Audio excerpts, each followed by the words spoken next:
Before COVID, Xi Jinping's power was immense and growing.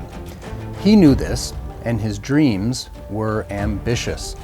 His China dream was a promise to build a community with a shared future for mankind. Those are bold words, and his confidence was not unfounded. Just 3 years ago, the world mostly bowed to the Communist Party, either for business and financial reasons or out of admiration for its breakneck economic growth and control over the world's most populous nation. A perfect representation, the World Health Organization's praise for China's handling of the pandemic. It repeated Communist Party narratives despite ample evidence to the contrary. The pandemic changed nearly everything. Today, the CCP's brand, even among world elites, is bruised and battered, and the all-powerful man at the helm, Xi Jinping, may be the most blamed person alive.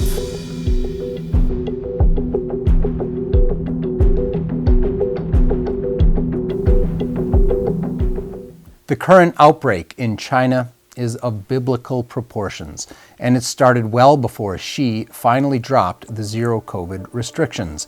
At this point, of course, no one expects the CCP to disclose credible statistics, but most signs show that it's a catastrophic mass mortality event. Western media reports crematoriums working overtime. Workers from several crematoriums confirm that the rates are at least 3 or 4 times higher than usual. Still, bodies are piling up. Of note are the high number of recognizable names among the dead. Senior officials, military generals, famous professors, actors. Each day brings more bad news. Of course, all of these people officially died of lung infection or some other disease. That's because writing COVID as a cause of death is not allowed. Hospitals, they're paralyzed.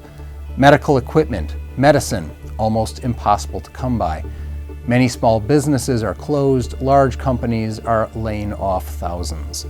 Adding insult to injury are the fabricated statistics. China reported only 37 COVID deaths nationwide between December 7th and January 8th. Everyone knew this to be preposterous.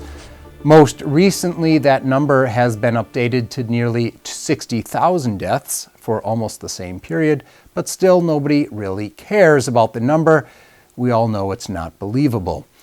Even China's vast online police force can't remove posts of COVID deaths quickly enough.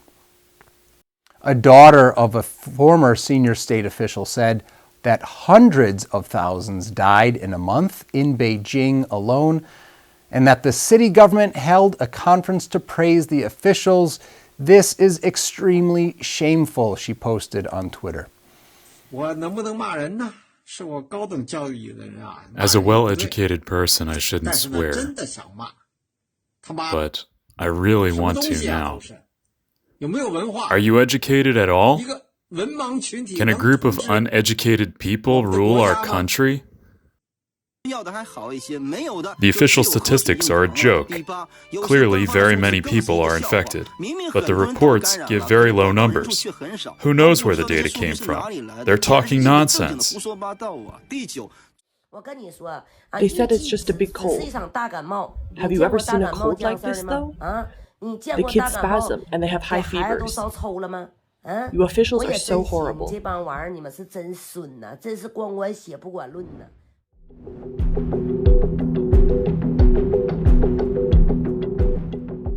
Local governments have been in economic trouble for quite a while. They're deep in debt. Zero COVID spending has pushed many over the edge. The southern province of Guangdong, for example, spent about $22 billion on COVID control over the past 3 years. And this is on top of a tanking economy that has hit real estate especially hard. 30 to 40% of China's GDP is based on real estate, and local governments for years have derived much of their income from this market. The bursting real estate bubble is bringing some provincial and smaller governments to crisis levels. The central government either cannot or will not help, as it has done in the past, and this is further eroding local officials' loyalty to Chairman Xi and other national figures. Even princelings, the entitled relatives of party officials, are growing more brazen in their criticism. Liu Yawei, a scholar living in the U.S., is brother to a retired PLA general. He published a statement denouncing the CCP and Xi Jinping for the lockdowns, lying about COVID statistics, and blaming ordinary people for the fallout. He wrote, "So irresponsible, so shameless. You can't find another like this anywhere in the world."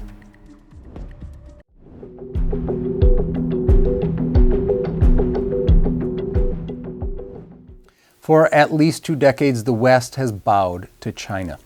Mainstream media and online platforms self-censor. They actively promote CCP narratives. The China lobby in D.C. and other Western capitals is massive. World-class universities allow Confucius Institutes to push CCP soft power.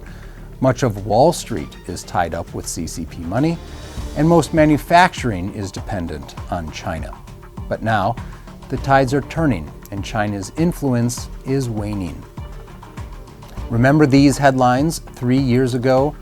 China's COVID controls, their mask mandates, etc., they were the gold standard. Today, media headlines are very different. This reassessment of COVID measures coincides with re-examining China relations. The danger of overdependence on Chinese manufacturing was obvious to many during the pandemic. Supply lines are easily weaponized, leaving the CCP with too many levers of control. Countries see that national security is threatened as a result. China's threats on Taiwan and aggression from its closest allies, Russia, North Korea, Iran, have lost Xi even more supporters. The US and the EU are both rectifying past mistakes. U.S. State Secretary of the Treasury Janet Yellen, once a firm advocate of globalization and offshoring, recently started talking about friend-shoring. She is urging U.S. businesses to restrict trade and outsourcing to trusted allies like Australia, Mexico, Taiwan, and Korea, and not China. The EU is also stressing that shared values are a basis for good business. That's a slight to China. The U.S. has banned TikTok for U.S. government devices and is strictly increasing the number of Chinese firms banned from investment. India has banned TikTok altogether. Big tech firms, including Dell and even Apple, are gradually pulling production out of China. Big car makers are following suit. Japan, meanwhile, is beefing up military power in response to China's aggression in the Indo-Pacific. Less money, less glory, fewer friends, less global influence. China's amazing rise since joining the World Trade Organization in 2001 broke all records, but its fall may be even more dramatic. As the CCP loses its veneer of progress, more people realize what it is: the bloodiest regime in history. And that's all we have today at Eye on China. Thanks for joining us. We'll see you next time.